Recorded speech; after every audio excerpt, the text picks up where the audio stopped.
Well, good evening, everybody. Welcome to Grimbarians Talks. My name is Richard Askam. For those of you that have forgotten, hopefully you haven't. This is our fifth talk in the series. We started back in March, really at the start of lockdown. And I can remember it well because it was dark outside and it was cold and it was wet and it was windy. And I look out the window on this beautiful August evening and it's dark and it's wet and it's windy. So I don't feel as though we've actually changed a great deal at all. But during the summer months, I've been talking to a few well-known Grimbarians about themselves, their lives, their loves, their interests, what they do, as well as their business interests and as well as their thoughts about the town.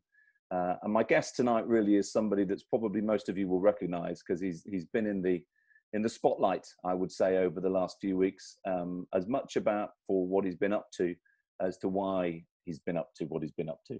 And it's a real pleasure for me to talk to this gentleman tonight, and hopefully you'll get to know a little bit more about what makes him tick. So without further ado, please welcome my guest this evening, Mr. Zane Powles. Good evening, Zane. Good evening. How are you doing? Yeah, good actually. Yeah, it's a bit miserable outside, but yeah, good. Yeah. It's nice to see that we didn't get the memo and we've both gone for the same haircut. So yeah, that's the aerodynamic. So Zane, you know, obviously I've just been saying you've been a busy boy for the last few weeks, few months really, and I don't think there's many people left in the area that haven't seen your face or heard your name, you know, for the things that you've been up to, which we will come on to and talk about. But before we do, if there's anybody out there that doesn't know who Zane Powles is, then tell me who you are, what you do, and what makes you tick. Right. Myself, me now? Right, okay, who am I? Zane, father of three boys, who are my life, all left home now. One living in London, doing a master's degree. One living in Manchester, just finished his degree. And one used to play for town, played town from the age of 8 to 18, left town, got a scholarship in America. So now in America, playing football. I would have been if it wasn't this. So they're my life.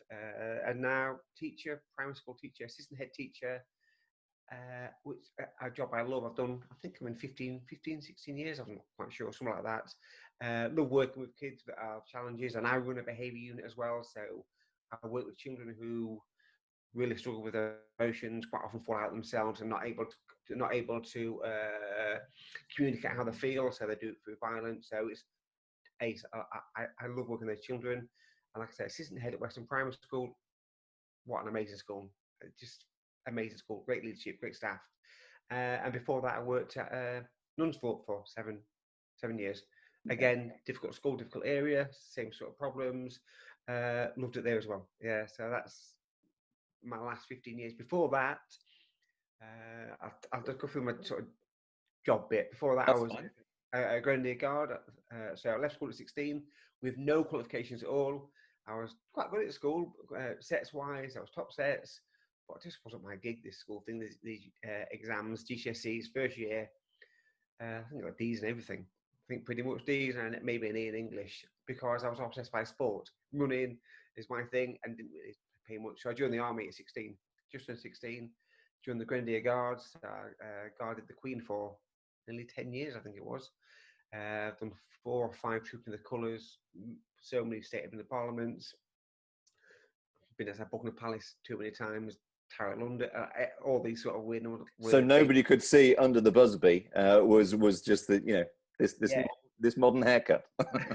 I did have hair then. So did I back in those days. So I did that for 10 years, and then left and did sort of some random jobs. I was a milkman. I was a bin man for 2 years, which I absolutely loved. When I say that to people, I think, really? Yeah, it was a bit smelly, get used to it, but I loved it. I was running all the time, picking up black bin bags, but great job. And then eventually I snapped my cruciate ligament in my leg, and I was off for ages. And I thought, and this is what I said to myself: I've got to do something decent in my life before I die. So then I thought, okay, I want to be a PE teacher when I left school, but that never worked out.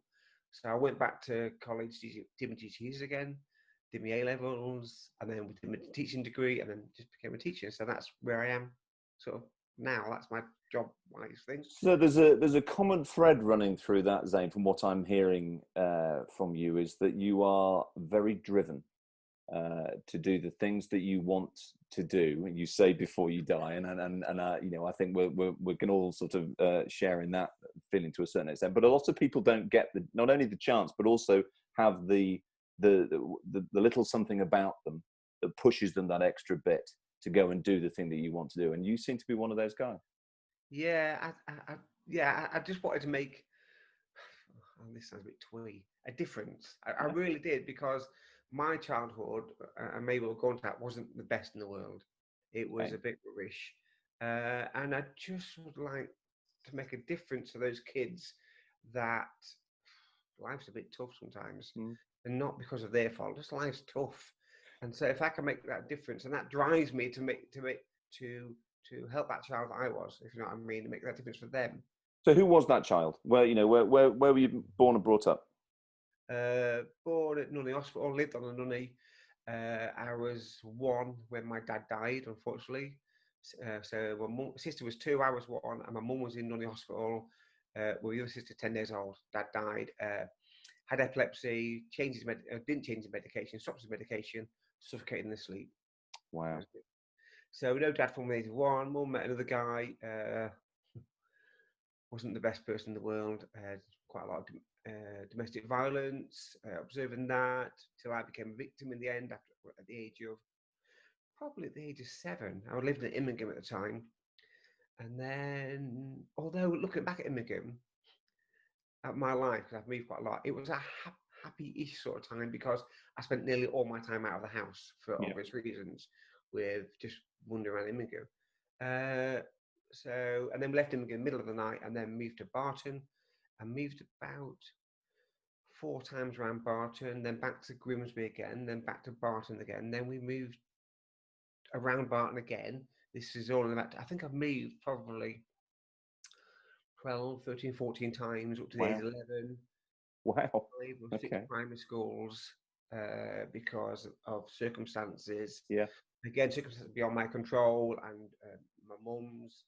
And then eventually that died down. Mum met somebody else, moved to Louth, and then lived in Louth from the age of, I was in year 6. What is year 6 now? So I was age 10 or 11, final year primary school. And things got a little bit better, gradually got better, and then eventually I just joined the army at 16 and left. That was that. Yeah. Change again. So yeah, it's my sort of childhood really. It was a bit. So I guess in that, and thank you for that. Thank you for your honesty. In there maybe lies the roots of what you've gone on to want to achieve, not just the things that you have, but the things that you've wanted to. And I think that drive, it's a common thread in a lot of people when you take them back, to a point in life that most of us don't recognize our own lives from 5 years ago. In fact, in this year of all years, most of us don't recognize our lives from 5 months ago. Let's be honest. So to take you back a number of years, I won't give away your age, but to take you back a number of years, it almost feels as though you're watching somebody else's life. But it's the information that you get from that view that actually reminds you of why you are who you are now. Yeah. Does that make sense? Yeah, it does. Yeah, it does. Yeah. Because I think without that sort of degree of adversity and happiness, because it's weird sometimes how those two sit next to each other, and it's like stepping in and stepping out of a shadow. You can be the happiest soul in the world and still have that to deal with. And I guess to a certain extent, you see that now in your teaching work. Yeah, definitely. Yeah. I mean, yeah, some of the lives our kids go through are just horrific. It's just awful. Do you think there must be obviously an inbuilt level of understanding within you from your own experiences, to be able to have? Because I always admire teachers, Zane. I think the patience that a teacher must be born with. I do think it's a gift. I don't think you can learn to be patient. You either are or you're not. And especially in certain circumstances and difficult circumstances, you must have that inbuilt in you that helped you survive your life as a child anyway, but B, and now helping others to survive their own. Yeah, patience is definitely needed, because these children, certainly the children in the baby unit, they have no way to communicate really, apart from verbal and physical abuse. Because that's their life, and I do understand where they come from. I do understand how they feel. So finding the way in is certainly what drives me. Getting into them and helping them in any way that you can is something that, if you succeed 1%, then it's success, because these kids are tough cookies. Their lives are tough. Yeah. So if you can get in there and help them just a little bit, you've made a difference. And it's that actually, yeah, certainly drives me, and something I desperately want to happen, because, as I say, it was my past, and it was a long, long time ago, and it does affect you. You get over it, and it is what it is. No, I understand that, and I think you probably would then understand what I'm about to say, which is I think that violence and that behaviour is a language in and of itself, and if that's the one that they've learned how to speak, metaphorically, it's quite hard, I would imagine, in fact, borderline impossible at times, to let somebody see that there's another way. Yeah, it is. Yeah, to change their mindset, because ultimately we only have 6 hours a day to go home to that, and that's not just behaviour. In our main school, they've also, their lives are probably not as quite as bad, although there's some families that find it tough. But they're quite deprived, not got much money. Their lives, as when I've been walking around doing the deliveries, you see inside some of the houses, and you think, these kids, they don't realise that they haven't got anything, because they're happy. Most of our kids are happy. Well, there's no context, is there? Yeah. But you think, oh God, is there anything I can do for these families as well? But I don't know where I was going now with regard to that. Right. But yes, with regard to the violence and the communication, it is the way that they communicate. It's all a lot of them have seen in their lives. That, whether it be their dad, stepdad, mum, or whatever, violence gets answers. Yeah. That's a very, very strong way of saying it. Absolutely. Yeah. So then you tottle off to join the army. And why the Grenadier Guards? It was the uniform, wasn't it? Be honest. No, it was very physically. I asked at the careers office, because I went to. Did I go? I saw the one on Freemo. Oh yeah, I remember that. A long time ago, but I said joined the one on Lincoln in the end. I asked them what was the most physically demanding regiment was, because I love the sport, and they said the Guards. It is a tough training. It's a year's infantry training, and they do a little bit of the training, a little bit of the paras in training. I didn't want to do the paras. I know the paras was more difficult physically, but I'm scared of heights. Getting up in that plane thing, and then asked me to jump out. I mean, I would have had to, but it's going to land eventually. I'll get out when it lands. So. Well, I always maintain, and I'm the same as you in the terms of the dread of heights, and people, I always admire people that wants to go parachute jumping. And my view is, if it's a choice between a parachute or hurtling into the mountainside, I'll give it some thought. Yeah. But realistically, nah, thank you very much. Yeah, so I joined the Guard, which is great. Tough. At 16, going to the Guards depot for a year. And where is that? Where is their regiment based? So the Guards depot, it's not there anymore. It was in Purbright in Surrey. Okay. Right down in Purbright, and spent a year there. And they definitely take you to pieces and then build back up into a person. I think the army actually made me into the person I am on the whole. Okay, the upbringing helps, but actually made me a stronger person, because it was tough. It was psychologically, physically quite tough. I mean, luckily, physically, I was okay. I was quite fit and healthy. But psychologically, tear you apart, and it was all good stuff. And then I passed out and went to Caterham in Surrey again, and that's where I was based for 3 or 4 years and did public duties from there. So Windsor Castle, Tower London, St James Palace, Palace, the 3 or 4. All the frontline war zones then. Yeah, that's it. Yeah, exactly that. And then, in fact, 1990, I was going to stay in London. I thought, I've had enough of this. Don't like London that much. So I got posted with Welsh Guards and went to Ireland for nearly 2 years. Right. A bit different then. A bit more interesting, a little bit more. And I was a guard dog handler. So I trained guard dog handler, controlled the base, sorted out when there was riots and things like that I was called for. And then did guard dog handling training and what have you for a couple of years. I'm smiling, Zane, because my mum now, I lost my dad 20 years ago, but my mum still tells stories of my dad when he did national service. And he always told people that he was on the front line. And in actual fact, he was stationed on the King's Road in Chelsea, which I don't know what that was the front line of, but yeah, the only action he saw was down the King's Road on a Saturday night. So But it's, I would imagine, a fascinating period. And again, one to look back on now. You know, it's interesting. I'm watching you talk about it, and you're almost hearing yourself talk about it, like you're watching somebody else's life. Yeah, it seems. And when people ask me about the army now, I said it. My first response is, "It was a lifetime ago." Like, it is like someone else's life because it was so long ago. And looking back, and then when I look back, I look back in the back of my head like people do, and get things flashing in my head of memories in Ireland at the Guards Depot and catering. Then I moved, even when I went back from Ireland to join the Grenadier Guards, I went to Windsor. I was based in Windsor, which is quite nice there.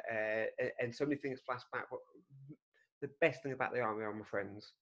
I mean, now. Well, I was just going to ask, are you still in touch with Yeah. some of your old buddies? Yeah. Yeah, I mean, one lives in Scunny, and well, I've got quite a few. When we meet up every now and again, but when we meet up, it's like we met up yesterday. Yeah. It's the weirdest thing. No, well, that's true friendship, Zane, because you don't need the distance and the time is irrelevant. Yeah, to look back on that again, it's great. And I've got one of them lives in Scunny, and one in Bolton, who we joined up together. In fact, I met Dunk, who lives in Scunny, on the train, and we went on the same forerunner into the Guards Depot. And Goody, one that lives in Bolton. So I'm still friends with two people, but I trained with as well. So I spent a year training with them, all the way through the actual army when you passed out, and still makes them now. So it's great, and they are amazing people. Amazing. So I would imagine hours and hours and hours and hours spent on the parade ground was probably as good a training as possible for what you've been up to recently, and probably the thing that most people are now going, isn't he the guy that? Yes, he is. He's the guy that. So tell us a little bit about how that came about, how you suddenly became the most famous Deliveroo guy in Grimsby. In fact, on the Strava it says Deliveroo. Deliveroo through Scheme Wheels as on the Strava. But anyway, yeah, it was weird because obviously lockdown was happening, wasn't it? And then it was all going a bit weird at school. People decided, parents were gradually not bringing the kids to school, and then obviously it got locked down. But my instant thought, and I've said many times, in fact, the deputy head takes the mick at me all the time because she'll say, I can actually do the interviews for you because I've heard you say this so many times. But it's pretty much on Wednesday when we found out, I thought, how going to how the kids are going to get the meals, because a lot of our kids rely on these free school meals. Parents, can't really afford it. They wouldn't normally pay for these meals because kids are at school. So how are they going to get them? This isn't great. And then I thought, we've got quite a lot of vulnerable kids as well. How am I going to make sure that they're okay in the house? Because most of our houses, most of our parents are great, really good, proud parents, love them to death, work really hard, do their very best. Some of them, still do their very best, but it's probably not the safest house in the world, and there are issues. It's a bit like my childhood. My mum was great, but circumstances, it just happened. So their lives aren't the greatest. And I thought, how am I going to make sure these kids are okay? How am I going to make sure that the parents are coping? Because certainly at the beginning, the first 5-6 weeks, they had to stay in the house. And I thought, this is going to be really tough for them. So I thought, right, I can try and deliver the meals, I think, because I knew it was going to the pack-ups, because normally they're hard. So I thought, packed lunches, I can probably deliver all these meals. I can walk around the estates, because on the West Estate, and some of our kids live on the Grange and Laceby Acres and Nunney. On the whole, they are mainly our estates. I thought, I can walk them. So I got a map, plotted out where all our kids were, all the deliveries were, and I thought, right, I can physically I can walk around our estate and the Grange. Nunney's probably too far away because the time it would take me to deliver all the meals, I get to Nunney and the few on the Laceby Acres, it was too far. So I delivered all our kids that live around on our estate and the ones that live in the Grange. We started off about 5 miles and ended up with about 7.5 miles every day. And the other kids were delivered by car by our deputy head and head, about 20 odd meals. They would go out in the car, and we had some living in Cleethorpes and one in Immingham. Right. Before I walk. So like I said, I started at 5 miles, worked up to about 7.5 some days, and just started delivering them. Just put them in my rucksack. So they were getting at 7 in the morning. Me, the head or deputy, because they split the week in half themselves. So getting every day about 7.5 past, and start making the food, because it'd all come one day, get it all delivered for the week, and then every day would make the packed lunches and I put them in the paper bags and stick them in a rucksack. Put it on my back, and then I'd have some packed lunches here and the crisps at the side here, because I didn't want to put the crisps in the actual pack-ups because I get squashed when I'm rolling them up. So I try to get as much as I can so that I actually keep coming back to school. And then just walked around and just kept going and just kept going. And then And week did, 2 or 3, I think it was, then the vouchers came into play. We didn't have the vouchers because the vouchers was a backup. And I thought what we were doing was a lot better because firstly, the parents didn't have to leave the house. But the vouchers had to leave the house. They had a lot of our parents have 2, 3, 4, 5 kids. They want to be going to the shop with 3 or 4 kids. It wouldn't be a good experience. And also, if they had vouchers, how am I going to actually make sure everything's okay in the house? So that it worked both ways. And then week 3, they introduced jacket potatoes and beans, which only increased the weight. So what happened is I had a pack up on the back, jacket potatoes and beans on the front, crisps at the side, and I was carrying about 10 or 20, which was about 50 kilo a day I was doing. do you remember the game Buckaroo? Yes, I do. Yes. It was a bit You know, like when I saw the footage of you on the news walking around with all of this stuff, that was the first thing that came into mind. I thought, for Christ's sake, don't drop any of it. yeah. but were you aware, Zane, of just, I know this is a hard question to ask, of the good that you were doing? No, I feel really, this is one of the things I struggle. But so I set out to do it, and the school set out to do it just because it was the right thing to do. I didn't think about it. Was it doing good? So it never crossed my mind. It's just, it was the right thing to do. It's interesting because it's a selfless act, which largely speaking, most people when they do make selfless acts are very unaware of that. Hence the notion, and I suspect it goes very deep in your soul. Not only from your army days, and you say you were torn apart by the Coldstream Guards and put back together again, and potentially in your younger days where you were torn apart a bit by life, but put yourself back together again. And I can't begin to describe to you the effect that it's had on people seeing what you were doing. And it's just interesting to hear you not really recognize that that was what you were doing. Does that make sense? Because I suspect to an extent you were just thinking, well, they're my kids, I've got to feed them. And that's what teachers do, isn't it? They walk over hot coals for their kids because they're their kids. They probably see more of them than their parents do. In some cases, largely you are a surrogate to a lot of 7.5 miles worth of kids. But I guess at no stage when you're walking along with this on there and this on there and crisps in here and what have you, were you thinking that way? Never. No, it never crossed my mind. I mean, the media didn't get involved, I think, to the second week, but the first week I was just doing my job. I was just doing my job, and I think I said this up north, just come off the cuff. I said I'm just doing my job in a completely different way than I've ever expected to do it. Yeah, that's just it. That's just all I thought I was doing, just making sure that our kids were safe. Our school motto is a school that cares, and I suppose I was showing the kids that actually we care for you in school, but actually when times are tough, we still care for you when you're at home as well. I'll do everything we can. So that was just it. I didn't think about good. I didn't think about anything like that. I just thought. It's interesting watching you say that because you can see it on your face, and there's a sense of that you're still possibly to a certain extent still don't realise that's what the consequence of what you were doing was. And I truly, I salute you because it was such a selfless thing to do. It's interesting when you hear people talk about acts that other people see as heroism and they never do. You ask a fireman that runs into a burning building, why did you do that? You're a hero. No, that's my job, is to run into burning, but you have to be made up in a certain way genetically to only see that as what you do. And you are clearly one of those guys. Oh, thank you. Thank you. My pleasure. And then for Christ's sake, you went and got on a bike and rode around the country. How many miles? You told me earlier on, how many miles? Yeah, about between 1,200 and 1,300 miles all told, I think. So having walked 7.5 miles a day, dressed as Buckaroo, carrying food around Grimsby, you decided, I know, I'll have a rest and I'll go and do a 1,300-mile bike ride. Yes, that's pretty much it. So remind me why? Yeah, so I think I'd walked over 550 miles. I'd carried 7,500 lunches. And I think delivered 7,500 lunches and carried about 4 ton in weight in all of that deliveries. And then I usually go traveling this summer, but obviously that wasn't happening. I had 2 festivals, one in Budapest and one in London, cancelled.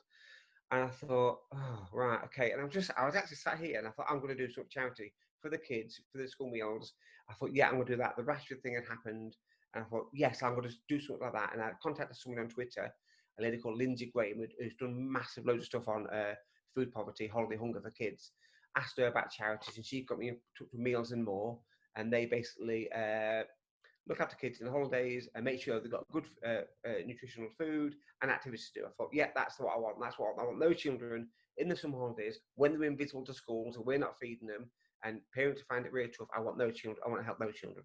So that was one of the charities. And then locally for Flag, which is a charity in Grimsby, which supports young children. So I thought, right, and I sat here, yeah, I'm going to do it. And I'd already decided I was going to buy it because I couldn't run. And I was sat and looked at it and I thought, oh, Ross Castle. Right, can I do castles? So in my head, I thought, well, I can do Tower London. I know all about Tower London. So I know London's got a castle. I already knew Cardiff and Edinburgh had a castle. And I thought, okay, I'll look into the Belfast and Dublin. So I knew Belfast castle is really small. It's more like a house. It's weird. It's weird. But they had a castle. And I looked at Dublin.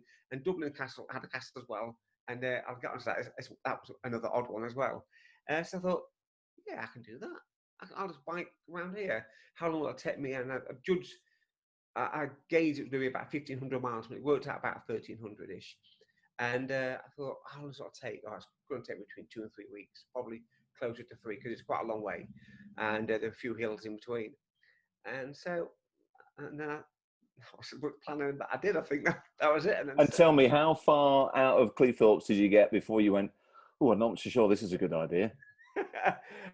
Into Scotland. No, so it was in Scotland. So I got my first day. I was stopped near just past York, I think it was. Oh, near Thirsk. Yep. And then my second day was up by Newcastle. It was the third day I was going out to Scotland, and it rained all day. I got up, it was raining. I thought, oh, great.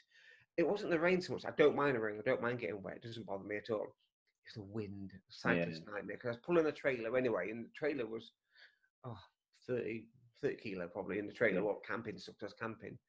The hills, and then the just wind. I had many conversations with the wind. many conversations, and it won.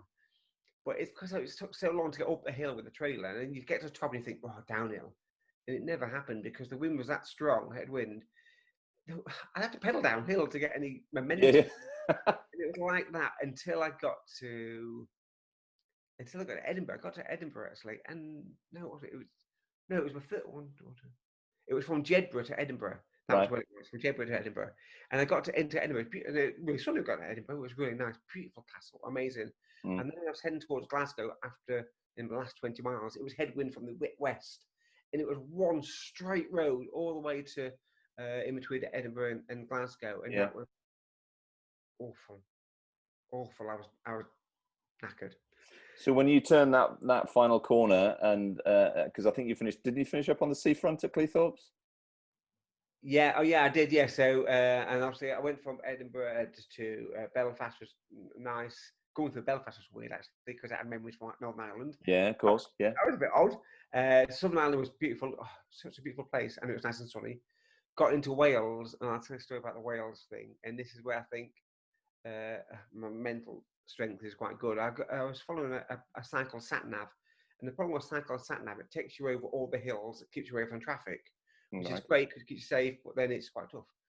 And then it directed me towards the mouth of this estuary near Carmarthen, and according to the sat nav from there, it looked flat across the estuary and around the coast towards Cardiff. I thought, great, it's worth the pain. This is worth going over all these hills to get there. But I got to the mouth of the estuary. Probably took 2 hours to about 8 miles. The hills were 20% incline, and I was pushing my trailer up there. It was chucking it down with rain. It was raining the whole time I was in Wales, just throwing it down. It was awful. And then I got there, and there was no bridge. And no bridge, and there's a little ice cream kiosk there. And I said to the little young girl there, I said, "Is there a bridge that I can't see?" You know, it wasn't as big as the Humber. It's probably like a quarter width of the Humber, but I couldn't have walked across it. Yeah. And I said, "There's a bridge." She says, "No, there's no bridge." I said, "Oh, ferry. Maybe there's a ferry." Is there a ferry? She said, "Oh yeah, there's a ferry, but I haven't seen it for weeks." And I thought, "Oh no, I've got to go back." I've actually got to go back over those hills. And it was chucking down, and I sat down, had a moment, a bit of, a bit of a cry again. Thought, I can't stay here. I can't stop. There's too much riding on this. I can't stop. I am absolutely exhausted. So I just got up, shut myself down, and went back the way I came over those hills, and then carried on. But at that point, it was tough. It was. Was that the lowest point, do you think, of the whole Yeah. trip? Yeah. Oh, easily. Yeah, easily the lowest point. You were a long way from home, aren't you? Yeah, and I knew I had to get to. I wasn't even in Cardiff at this point. Got to Cardiff the next day. Then got going across the Severn Bridge. I got into England. Beautiful sunshine. It was weird because I turned around. It was grey, sunshine, grey, sunshine. It was weird. And then I had those 3 really boiling hot days going towards London, and yeah. which was hard in itself. Got to London. My son was there, which is great. He was at Tower London waiting for me. Nice. And then the last 2 days from London to Peterborough to home, I have no idea how I did it. Even today, because I had no energy left in London, just nothing in me. I just couldn't. I just kept saying to myself, keep pushing the pedals, keep pushing the pedals, keep pushing the pedals. Yeah. From Swindon, I thought I can do 90 miles for the next 3 days and get home in 3 days. I need to get home. So I decided that that's what I was going to do, 90 miles each day and get home. And eventually I did. And then back to Rosscastle. And it was great. So you turned that corner onto the seafront, and what was going through your mind? 3 Thoughts Try came out too, because I remember it came out to Huntley Clay to ride with me in, which was great because just to give you a bit of a boost, and I was struggling anyway. And coming around the corner, came down Taylor's Ave to the seafront and turned left and looked up here, and could see loads of people are actually on the hill here by Rosscastle. Yeah.